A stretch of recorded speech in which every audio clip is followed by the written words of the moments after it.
Hello and welcome to Moneyball Bets for June 17th. How is everyone doing? My name is Eric and my co-host today is David, aka Better DP21. David, how you doing today, my man?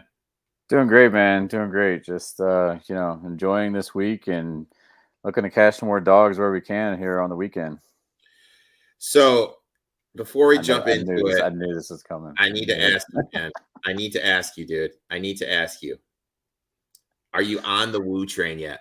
Are you on the Woo train yet?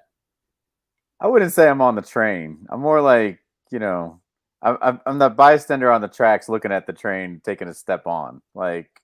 Because it only makes sense for me when, things line up. And he didn't line up early. He's lined up lately. So I'm definitely, becoming a bit of more of a believer. How about that? I'm more of a believer. Let's just speak on it for a little bit, okay? Yeah, go for it.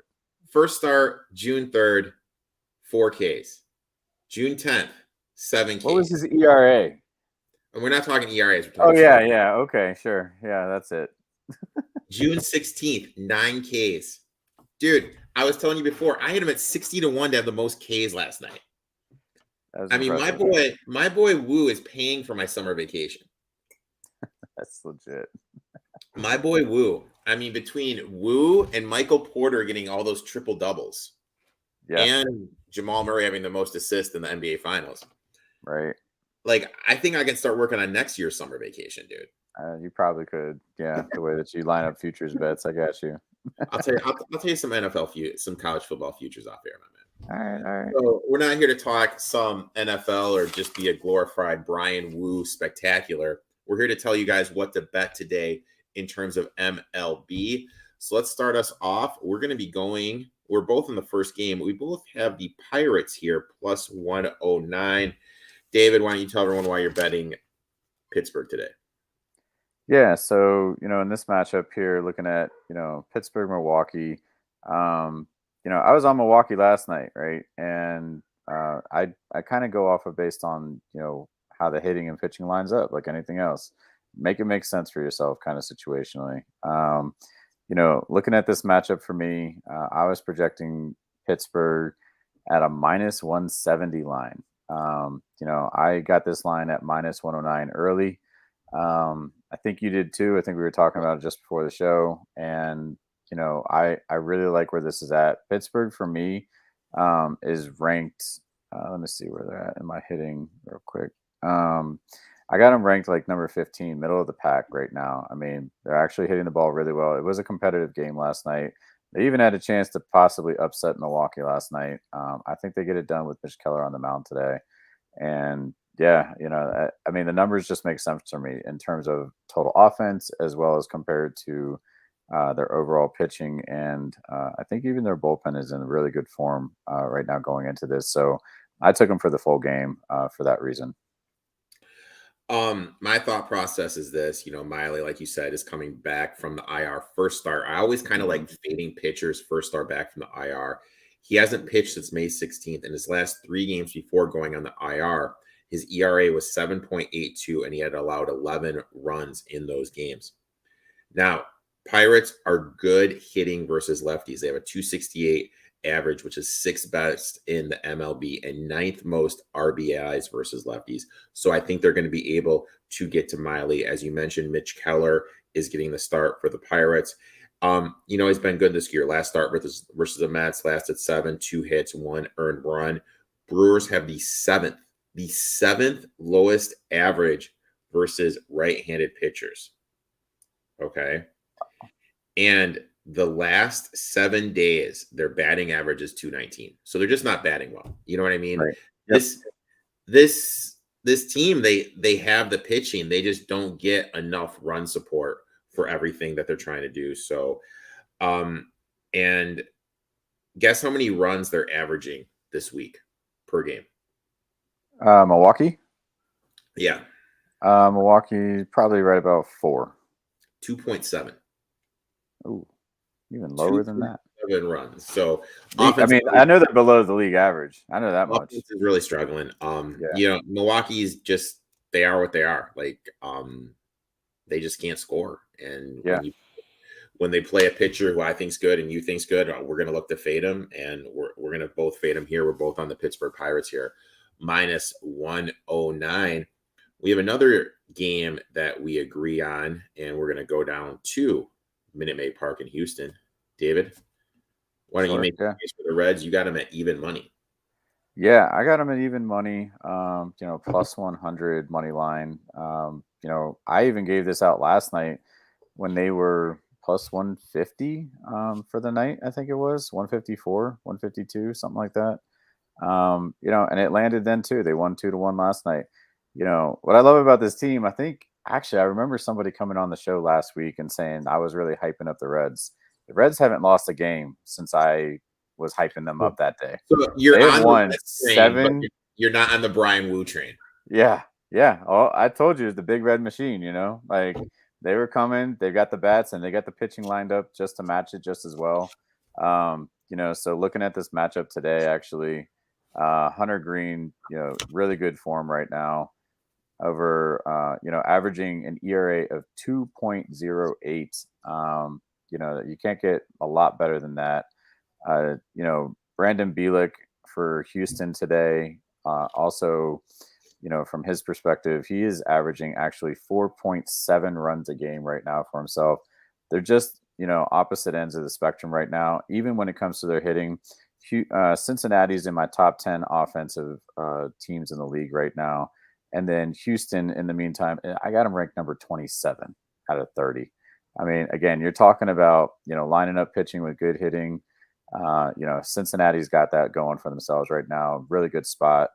I just want to continue, staying on the train while they're staying hot. So stay with the hot team, stay with the hot bats. It's not an overthink kind of situation. Keep it simple, go with the teams that can score runs. And that's always been my mantra, for any matchup. Yeah, I like the Reds here. I got them a little better number. I got them at plus 112 a little earlier this morning. And for me, this is a fade on Houston when there's no Alvarez. Houston scores a whole run less per game when Alvarez isn't playing. The last 7 games that they've played without him, they're batting 206, third worst in all of MLB, 62 Ks, only 4 homers, and only 21 runs batted in, averaging a robust 2.7 runs per game in that time frame. Going against Hunter Green, who gets to start for the Reds, as you mentioned, he's looked good. Last 3 starts, 17.1 innings, and he's only given up 4 earned runs. Those are pretty solid numbers. He is 10th in MLB in Ks, so he is striking out a lot. I think Houston's offense is really going to struggle in this matchup. And you mentioned Brandon Bielik, who's getting the start for the Astros. He hasn't looked good. Gave up 9 hits against the Guardians and 6 runs. Blue Jays gave up 10 hits, 3 runs, but the Blue Jays did leave a lot of runners in scoring position in that game. So I'm just going to be fading Houston without Alvarez in the lineup. Reds got something going on. Hopefully you guys put in that future for them to win the Central last week when David and I gave it out. Right. Yeah, I like that too. Now, this is the fun part of the show. There's disagreement in the locker room today, boys. This is the fun part of the show, and I'm interested to see. All right, man. All right, so we're going to Tampa Bay at San Diego. I stayed off this game last night. Everybody was hyping San Diego. I was really looking at the numbers. I was like, this is Tampa Bay, I think, all the way here. Anyway, I'm on Tampa Bay today. Tampa Bay plus 101 on their money line for the game. We got an even pitching matchup here. Pretty good. Eflin, right about a 3.5 ERA for himself his last few starts. And excuse me if you can hear a dog in the background. I've got 4 staying with me this weekend. And then I got Blake Snell on the mound. I mean, he's been in really great form. ERA under like 1 over his last 19 innings. So don't get me wrong, pitching is definitely competitive today. The part where I think it starts to separate is actually with the offense. And something again that I noticed in terms of overall matchup here was looking at the bullpens. as well. Tampa Bay's bullpen, pretty shiny 3 RA. Same with San Diego, but again, what I want to get to is their hitting. I talked myself off of a play last night with Boston. I said, I posted And on my Boston Twitter barely account. scored. I mean, that game I was a know. nail biter, dude. That game was Yeah. such a goddamn nail biter, dude. Jesus. Yeah. And I said it. I was like, New York's got the better pitching advantage, but Boston has the better hitting. And I was like, it's just scaring me. Like the numbers are, making me get too much in my head. And, hitting just comes out on top every time. I mean, you can look at the same thing with the Giants and Dodgers game last night. Giants were the better hitting team, and they came back in the late innings and, killed the Dodgers late. I had the Dodgers there. I had Dodgers first I was five. on Giants 120. I had Dodgers first 5 in game. I thought they were going to let that rookie go a little bit farther than they did. Yeah, they did good. They did good. I mean, the rookie was definitely impressive for sure. I mean, no hitter through 6, but hey, let's right. pull. I mean, that's what I'm saying. Like, and then what? The bullpen just collapsed. I mean, don't get me wrong, Dodgers bullpen is trash. But point being is the way that I got the hitting lined up here is I got Tampa Bay ranked number 6 overall offense right now. Like, and then in comparison, the Padres aren't far behind, but I got them more middle of the pack at number 14. Any team that's actually been in my top 10 offensive hitting teams just seems to come out on top in each one of their series matchups. And, I really like this. Like I said, it's very even on the pitching matchup. I'm always of the mindset of if, you got 2 very similar teams here, you got some dog money on them, go with the dog, especially on a team that is guaranteed 9 at-bats on the road for every single inning. That is where my head goes. That is why I'm on Tampa Bay plus 101 today. Now let me hear your refutation. I'm on the Padres minus 106. Effen's been great this season, but I looked at his home road splits. 5 games, only 27 and 2/3 innings pitch. He surrendered 29 hits, 17 earned runs, only has 29 strikeouts, and he has a record of 1-2 with a 5.53 ERA. He's just, and you look at this strikes versus balls ratio, he's just not finding the plate at home as well, on the road as well as he does at home. Flip side, Snell, you look at his last 4 games, he's only allowed 2 earned runs. So my cap on the game was this. I got Snell pitching great, and I got Effen struggling on the road. I'm going to take Snell at home just because Effen struggled on the road. That's kind of my thought process in that. Yeah, it's basically that simple with me, dude. Keep it simple then. Like that's it. Don't have to overthink it. Mine's a hitting perspective, right? I mean, like I said, pitching to me is pretty even. And the way this team's been playing, I mean, God, last night they dropped 7 or 8 on the Padres, like 6 or 7, something like that. I think they won 6-2. But anyway, yeah, I mean, we're both taking a very situational, simple angle. You're leaning on a very comparable what you think offense compared to a better pitching, matchup and where the pitching may be off on your lens. So, we'll just see if hitting comes out on top like it has been for me all week. Yeah, I mean, we're both looking at the game. We're both just, like you said, looking at different things. Right. Maybe we'll have a Busch Light bet on it. Who knows? So, or maybe I'll say, oh, you live too far away. I was going to say you could babysit my pain in the ass dog for a weekend. Yeah. You got one more play, my friend, and I absolutely love this play. Yeah. All right. So last play of the day, as always, I think you guys hear from me a lot. I got value plays that I find within the board. I got Detroit. We're taking Detroit's money line.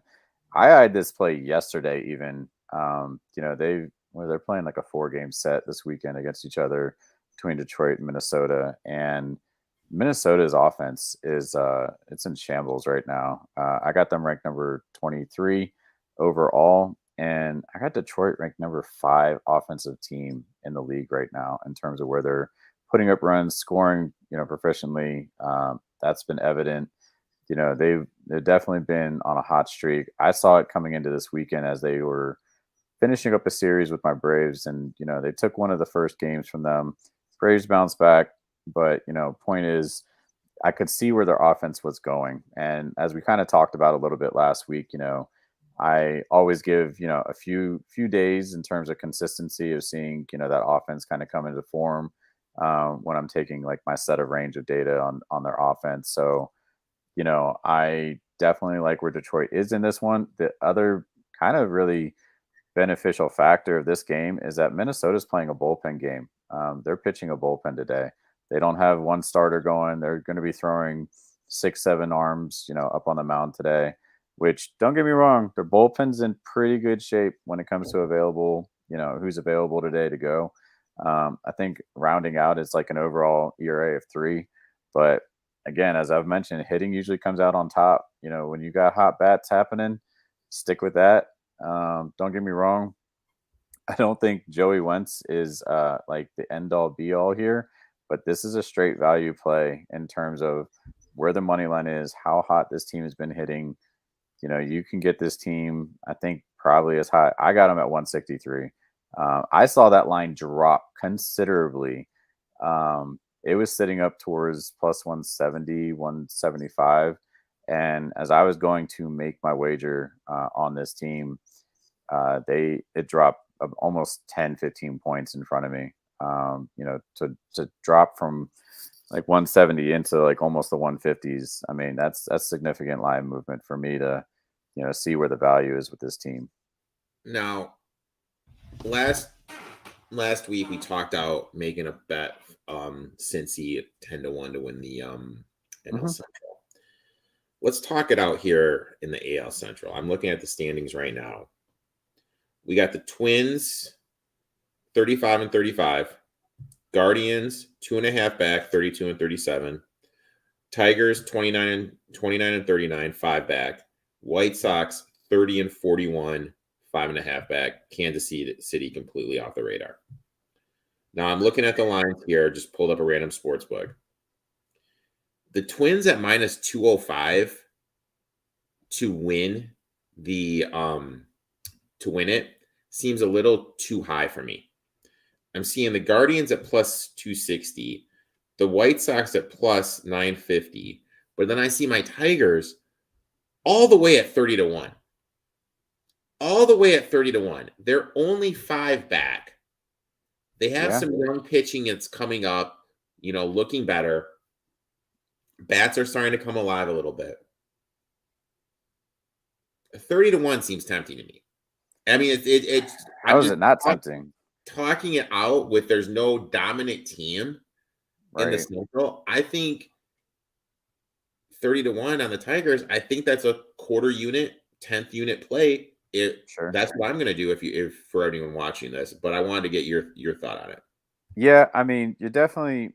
I think you're eyeing it right. I mean, I wouldn't count. I mean, for those odds comparison to the rest of the Central there. Yeah, I mean, as I'm looking at just the shakeup of that, and I'm thinking of other players Detroit will be getting back. They'll be getting back, some of their studs like Riley Green, right after the All-Star break. Can only add to the offensive prowess that they've got happening right now. To your point of the pitchers figuring it out, I mean, people are only going to get better than where they were. And that's the thing that I think a lot of bettors lose sight of is, do you think that team improved from the beginning of the season to where they're going? They absolutely should be and could be in every single way. And that's how you have to have the mindset of, looking at these teams' outlooks of, going forward. I mean, granted, I think Cleveland and Minnesota should be one of the 2 teams to win it. But I mean, at the odds that you're getting, to think that Detroit doesn't have that much of a shot in comparison to like Chicago White Sox, leapfrogging them or something and thinking that, any of those other teams are going to take it. I don't think it's an outside chance, outside shot. I kind of agreed with you when you said like kind of a 10th of a unit, I'd definitely put $100 on something like that. Yeah, like just a small risk. You're just kind of throwing it out there and you're just kind of looking at it. Scoble, who was their best pitcher last year, he's scheduled to make a rehab start on Wednesday down in Toledo. Mike Manning, who was a starting pitcher, he made a rehab start last night in Toledo. Another pitcher, Spencer Thurble, who is one of their starting pitchers to start the season, he's back. He's going to start throwing again next week. You mentioned Riley Green, who, he won't travel, but, it looks like he's going to be back sooner rather than later. So this team is starting to get some of these guys some of these guys back, and they have Casey Mize, who I'm really high on, but he has this elbow injury, got hurt last year. I remember. He started throwing, so I mean, maybe they could get him back toward, when they're making that push in August. I just kind of feel they're a game up in the White Sox. They're 30-1. The White Sox are less than 10-1, and the White Sox have been awful on the road this year. I just think there's a value in Detroit, 30-1. Let's lock it in. That will be this week's future. David, I'd like to thank you for coming on. Why don't you tell everyone where they can find you on social media, my friend? Yeah, thank you, man. I appreciate it as always. Look for me on Twitter. I'm posting throughout the week. I mean, I have good dialogue with a few people that are following me pretty closely right now. Better DP 21 with an OR on better. And let's cash some tickets again this weekend. I mean, had a really great Friday night. Want to continue to trend into the weekend. Thanks to the Woo. Hop on the Woo train, man. I'm gonna make a shirt with Brian Woo, but somehow I'm gonna tie the Woo tank to it. I don't know how I'm gonna do it, but I'm gonna figure out how to do it. We'll be back next week, boys and girls. Thanks for watching. Let's make some money. Let's cash some tickets.